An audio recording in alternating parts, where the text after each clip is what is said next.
yu mel ni moo taxoon. très bien. néewuñ ñoo def Ndeye Saly wax na ay qualité ay waajuram. ay maamam c'est bien am na xale yoo xam ne wax dëgg yàlla man de lu baax laa xam ci moom. mais nag lu baax loolu moo tax pour deram set te dénkoon nañ ko ñu bañoon ko wax sax mun na indi keneen koo xam ne mun na ne pourquoi woowu ñu Ndeye Saly. mais santal yàlla bi ñu la woowee. man dama ne ku ñu woo rek am nga chance. am nga chance.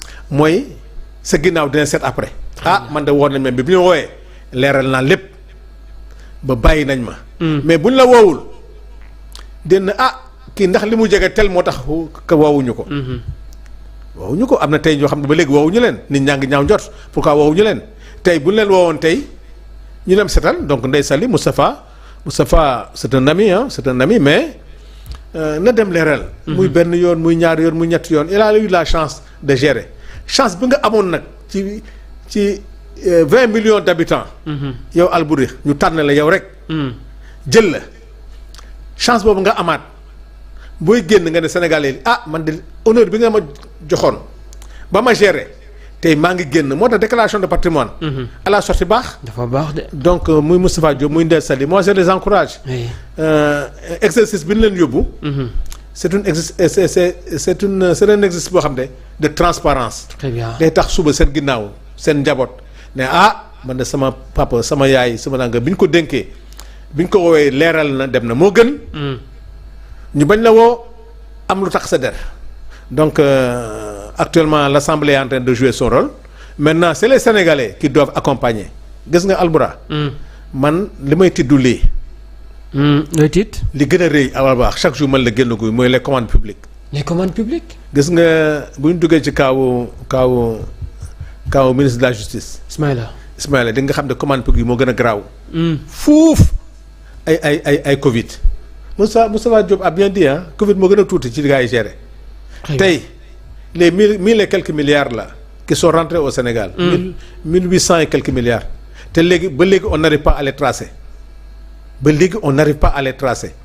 Quand tu vois des commandes publiques ay ñu naan la tel a intervenu doomu Macky Sall dugg na ci commande publique tel jël na comment on peut créer une société tey am marché milliard tey mën a def am na yoo xam ne moo tax ma ne la est-ce que ñun on aura les moyens d'avoir assez de magistrats de procureurs pour instruire tout cela mooy war ne rek ne heureusement que les syndicalistes aussi ils sont conscients de ça li leen wax le recouvrement nag foofu nag man laa wax ne foofu nañu war a waxtaan ak Macky Sall parce que y a des gens qui proposent quand même benn solution par rapport à la convocation de Amadou Sall. Très bien alors juróom ci ay ministre ñoom itam war nañu taxaw janoo ak haute cour de justice yaa ngi koy wax sànq kañ ci jiital di Ismaïla Madior Fall mi nekkoon ministre de la justice ñaari yoon ci réew mi Salimata Diop Dieng day ñëwaat oui Aïssatou Sophie Gladima Moustapha Diop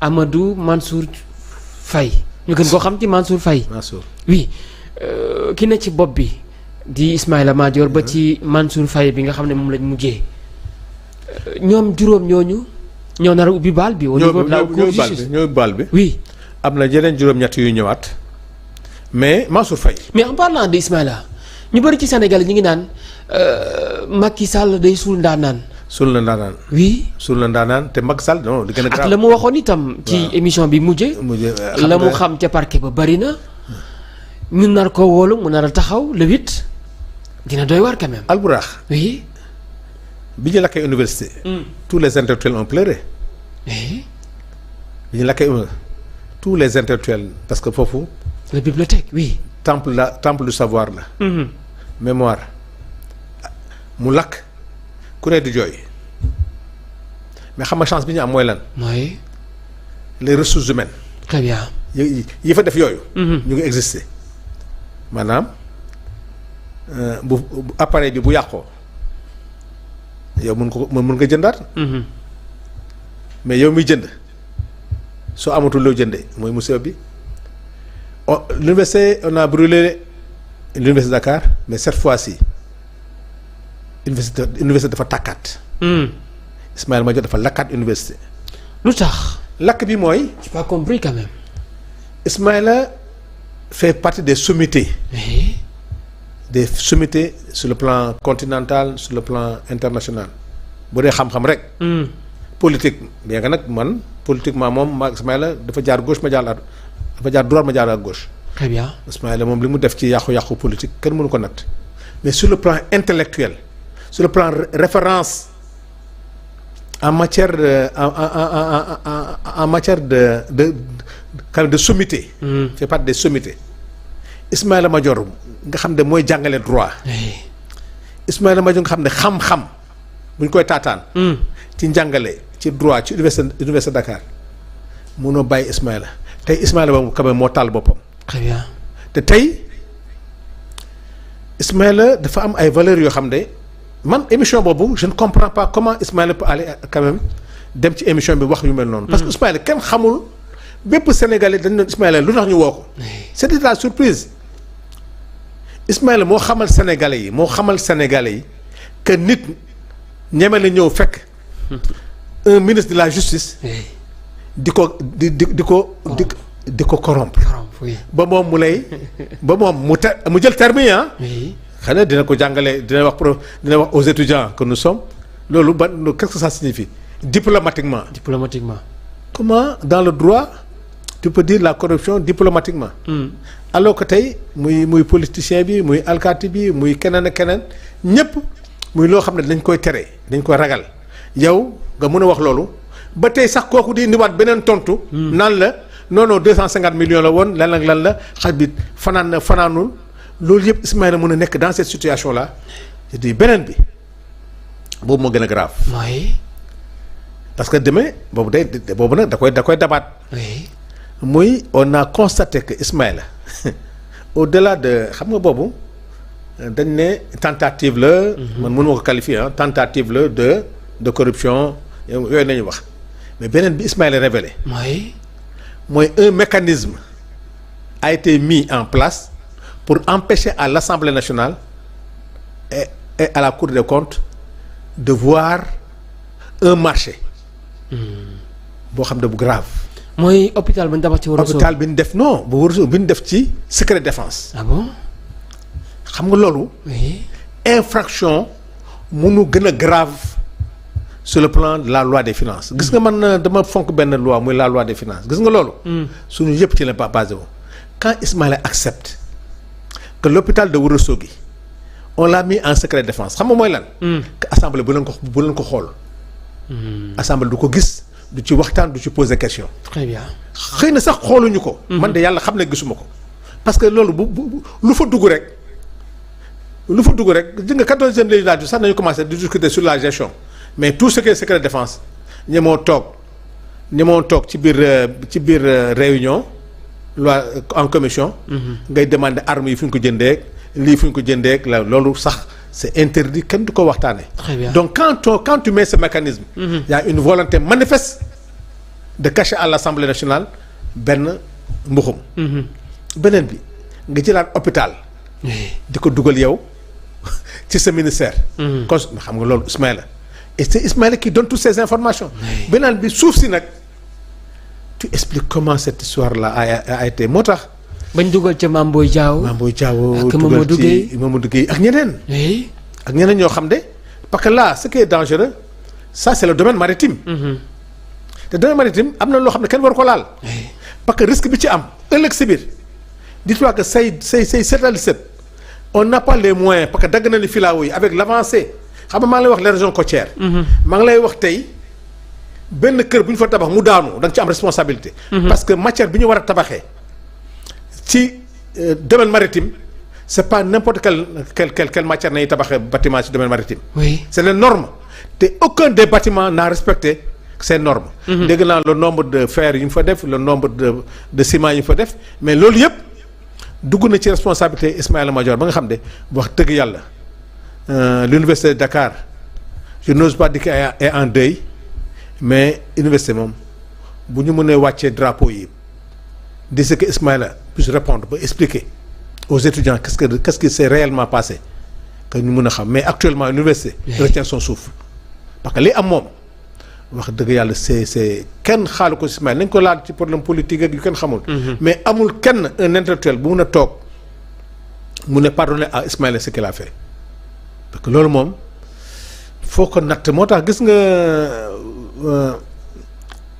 muy média yi muy ñëpp nañu gën a jàppaat sant suñu borom gis nga beaucoup de choses. gis nga man gis naa ci marché public commande publique loo xam ne bés bu génnee gëmatuma nit dina ñëw ci plateau. ah bon bokk ci régime di wax ñeen daal laa gëm suma benn xarit maa ngi koy nuyu mu ne ma sama yoon nekku ci sanu yii mi ngi koy def mais yëguma ko je n'ai jamais pensé que dans ce pays il y a des gens qui se sont enrichis avec les biens de l'État. mais lu gën a force non du dara ça n'a rien à voir. oui su ko bit non commande publique nee naa la am na xam c'est fictif du moins doo gis sax réception doo gis dara tu penses que les 10 milliards là de Aliou Sall de. Amadou Sall là c'est quoi ça. ñu defal la procuration Amadou Sall ban société la yor comment ces gens peuvent-ils se permettre di dem ci trésor xaalis bi di génn di dugg ngay jaar fii defal procuration à Arbouraax mu mën a retirer ci société bo mais c'est des mécanismes yoo xam ne il faut que sénégalais yi concentré wu toute la presse sénégalaise. oui. tout ñëpp ñi nga xam ne def enquête ñu xool mécanisme bi gars yi defoon Macky Sall ban mécanisme la fi teg ba tout cet argent là mën a génn Sénégal au trésor public ah. très bien pourquoi chaque fois ñoom Farga ñoom Mounirou ñoom ñëpp boo déggee lan lay wax association de malfaiteurs lan lay wax en bande organisée c'est-à-dire que c'est un mécanisme. muy trésor muy ministre muy député muy fils de président nga dem ba sa doom nga dugal ko ci mécanisme boo xam ne pour être milliardaire qu'est-ce que Amadou Sall lan la liggéey Sénégal war nekk milliardaire. Albouraax bu la joxoon fii benn 5 hectares Almadies mais léegi nga jënd. ay bi la pourquoi on peut donner à ces gens-là te yow mën a am 150 mètres carrés.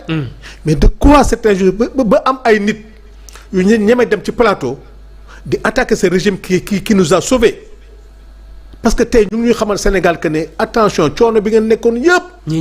ñii ñoo leen ko teg parce que ndeke ne alalu réew mi. fi mu waroon dugg Albouraax y a une dame là que je rends hommage bu mu xooloog ministre bi xëy na ministre bi li mu expliqué c'est une étude.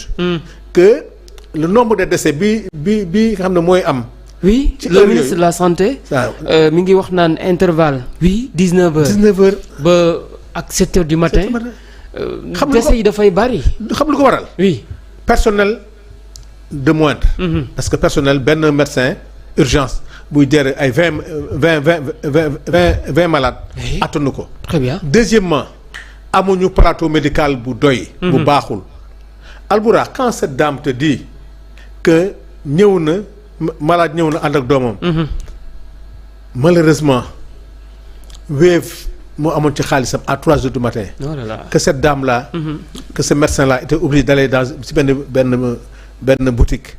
pour ne pas faire de publicité dem ci benn boutique gis femme boobu kooku commerçante boobu moo mujjee jël ci marchandise am xaw ma ci xaalisam jox pour ñu jënd garab yi pour mën a sauver la maman. je dis que ce médecin là war nañ ko rendre hommage cette dame là bi nga xam ne moo nekkoon ci commerce bi war nañ ko rendre hommage mais tirer les leçons que ne Sénégal li tax loolu am mooy alal bi nga xam ne